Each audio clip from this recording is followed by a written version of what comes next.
अस्सलाम वालेकुम dear parents and students, open your math books. आज हम करेंगे फैक्टर्स। ठीक है, फैक्टर्स हम किस तरह से बनाते हैं।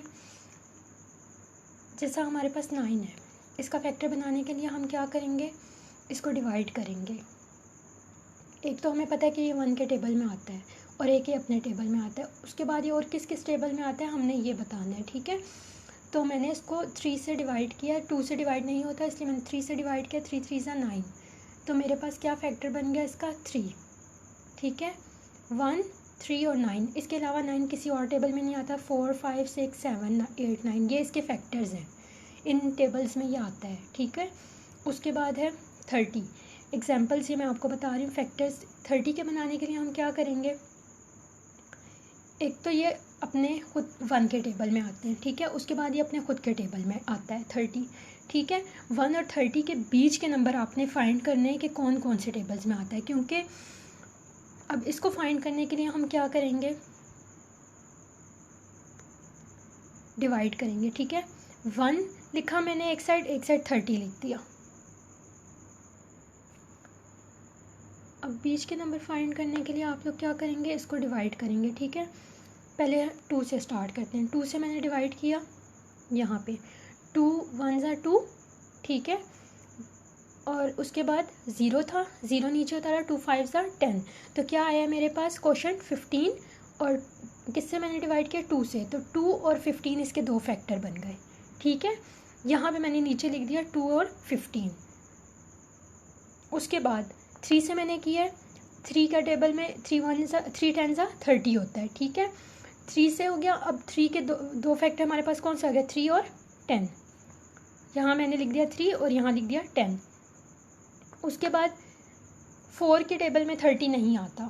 ठीक है, 5 के टेबल में आता है 30। 5 6 ज़ा 30, 5 लिख दिया मैंने और 6 लिख दिया। डिवीजन से फैक्टर्स बनाने का ये फ़ायदा होता है कि आपके पास फैक्टर डिवाइड करने से, जिससे आप डिवाइड करते हो वो होता है, और दूसरा फैक्टर जब आंसर आता है वो आपका फैक्टर बन जाता है। ठीक है, वो भी फैक्टर होता है आपका, क्योंकि आप 2 को 15 के साथ मल्टीप्लाई करो तो आपका यही आंसर आएगा 30। इसलिए हमारे पास दो फैक्टर ये आ गए। अब मैंने 1 और 30 लिखा था, 1 के नीचे मैंने क्या किया, जिन नंबर से डिवाइड किया था वो लिखे, और 30 के नीचे जो मेरे क्वेश्चंस आए थे मैंने वो लिखे। उसके बाद मैंने इनको यहाँ पे फैक्टर्स बना दिए हैं, ये लिख दिया लाइन से। 1 2 3 5 10 15 30 ये इसके फैक्टर्स बन गए। इन टेबल्स में 30 आता है। ठीक हो गया। उसके बाद हम नेक्स्ट पे चलते हैं। नेक्स्ट है prime number and composite number. Prime and composite numbers क्या होते हैं। Prime numbers it has only 2 factors. इसके 2 फैक्टर्स होते हैं, एक तो 1 होता है और दूसरा ये खुद होता है। ठीक है, अब कुछ हमारे पास काउंटिंग में इस तरह के फैक्टर्स नंबर्स होते हैं जो प्राइम नंबर्स होते हैं, जिनका वो एक तो वो अपने टेबल में आते हैं। ठीक है, और दूसरा वो 1 में आते हैं। अब यहाँ पे मैंने कुछ लिखे हैं जिस तरह से नंबर्स, ये लिखे 1 2 3 5। ठीक है, 1 के टेबल में 1 आता है। ठीक हो गया। उसके बाद 2 1 के टेबल में आता है। ठीक है, और 2 के टेबल में आता है। उसके अलावा 2 किसी और टेबल में नहीं आता। Same as it is for 3 और 5। ठीक है, ये होते हैं हमारे पास प्राइम नंबर, जिनके सिर्फ 2 फैक्टर होते हैं, एक 1 और एक वो खुद नंबर। उसके बाद आ जाते हैं कॉम्पोजिट नंबर्स। कॉम्पोजिट नंबर हमारे पास कौन से होते हैं, कॉम्पोजिट नंबर है 3 और मोर डिफरेंट फैक्टर्स। इसके फैक्टर्स जो हैं वो एक 1 होता है, एक ये खुद होता है। उसके अलावा जिसके जो फैक्टर्स होते हैं, यानी कि 3 या 3 से ज़्यादा जो जिसके फैक्टर्स होते हैं वो कॉम्पोजिट नंबर्स होते हैं हमारे पास। ठीक है, अब जिस तरह 9 था, 9 जो है वो 1 के टेबल में आता है, 9 के टेबल में आता है। उसके अलावा 3 के टेबल में भी आते हैं। ठीक है, 8 है, 8 1 के टेबल में आता है, 2 के टेबल में आता है, 4 के टेबल में आता है और 8 के टेबल में आता है। ये हो गए कॉम्पोजिट नंबर्स हमारे पास। ठीक है, ये 2 बातें आपने याद रखनी है कि जिनका के सिर्फ 2 फैक्टर्स होते हैं, 1 और वो खुद, तो वो होते हैं प्राइम नंबर्स, और जिनके जो है वो 3 या 3 से ज़्यादा होते हैं वो होते हैं कॉम्पोजिट नंबर्स। इस बात को याद रखना है आप लोगों ने। ठीक है, पेज 23 24 25 बुक पे आपका यही सारा कुछ लिखा हुआ है। नेक्स्ट आपके हैं co prime numbers. Co prime numbers कौन से थे, 2 numbers which have only 1 as their common factor. जिनके फैक्टर्स को जब हम लिखें तो उनमें सिर्फ कॉमन फैक्टर 1 हो।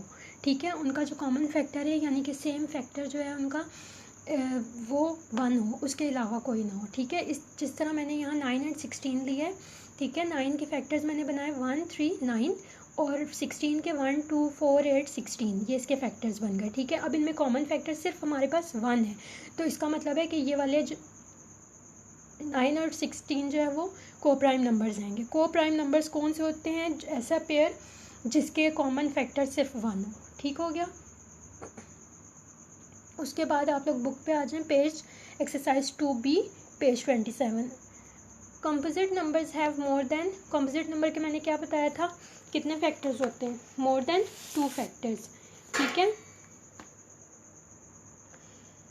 कंपोजिट नंबर के 2 से ज़्यादा फैक्टर्स होते हैं, ठीक है। Each prime number has exactly 2 factor, prime numbers के कितने फैक्टर्स होते हैं? 1 और वो खुद, ठीक है।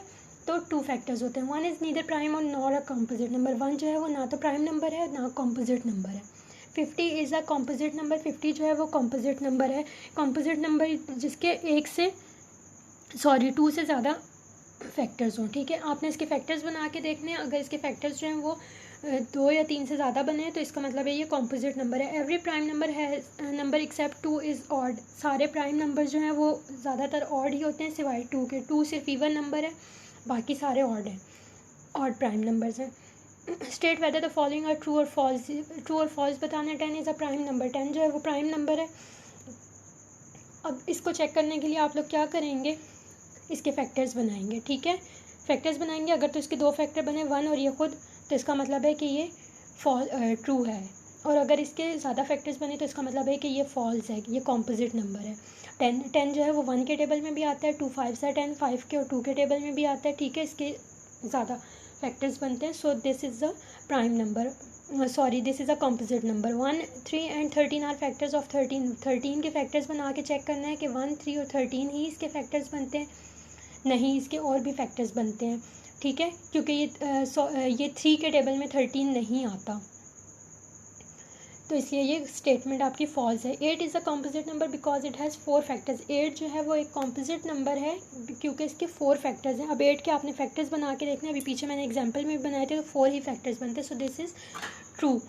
45 इज़ अ कॉम्पोजिट नंबर, 45 के आपने फैक्टर्स बनाने हैं और फिर बताना है कि क्या ये कॉम्पोजिट नंबर है या प्राइम नंबर है। अगर इसके 2 से ज़्यादा फैक्टर्स बनते हैं तो ये कॉम्पोजिट नंबर है, ठीक है। तो स्टेटमेंट आपकी ट्रू है। 18 is a prime number because it has 2 factors only, 18 जो है वो प्राइम नंबर है, इसके सिर्फ 2 फैक्टर होते हैं, नहीं एक तो 1 के टेबल में आता है, उसके बाद 2 के टेबल में भी 18 आता है, 18 अपने टेबल में भी आता है और 9 के टेबल में भी आता है। इसका मतलब है कि ये स्टेटमेंट हमारी फॉल्स है। The smallest prime number is, smallest prime number सबसे छोटा प्राइम नंबर हमारे पास कौन सा है? 1 जो है वो कॉम्पोजिट भी है और प्राइम भी है, इसलिए 1 तो इसमें नहीं आएगा। सिर्फ प्राइम नंबर बताना है स्मॉलेस्ट, तो 2 जो है वो सबसे छोटा प्राइम नंबर है हमारे पास। The composite number have more than 2 factors, composite number के 2 से ज़्यादा फैक्टर्स होते हैं। The largest prime number less than 30 is, largest सबसे बड़ा प्राइम नंबर जो है वो 30 से नीचे। अब आपने 30 के फैक्टर्स बनाने हैं, ठीक है। 30 के फैक्टर्स हमारे पास 1 और 30 ही है, ठीक है। सॉरी 30 के फैक्टर्स आपने बनाने हैं और 30 के फैक्टर्स नहीं बनाने, बल्कि आपने the largest prime number less than 30, largest prime number आपने बताना है जो 30 से लेस दैन हो। अब 30 से पीछे आप जाएंगे, 30 के फैक्टर्स बनाएंगे, उसके बाद 30 आपने देखना है कि प्राइम है या कॉम्पोजिट है। 30 जो है वो कॉम्पोजिट नंबर है क्योंकि ये 2 से ज़्यादा टेबल्स में आता है, ठीक है।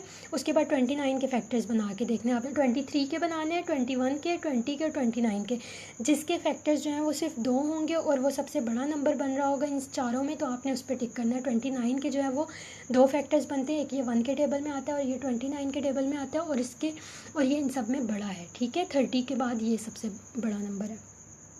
47 is prime, 47 is a prime factor of 50 even a composite number. अब 47 के फैक्टर्स बना के चेक करने हैं, ठीक है, कि ये क्या है। 38 का भी इसी तरह से आपने सॉल्व कर लेना है।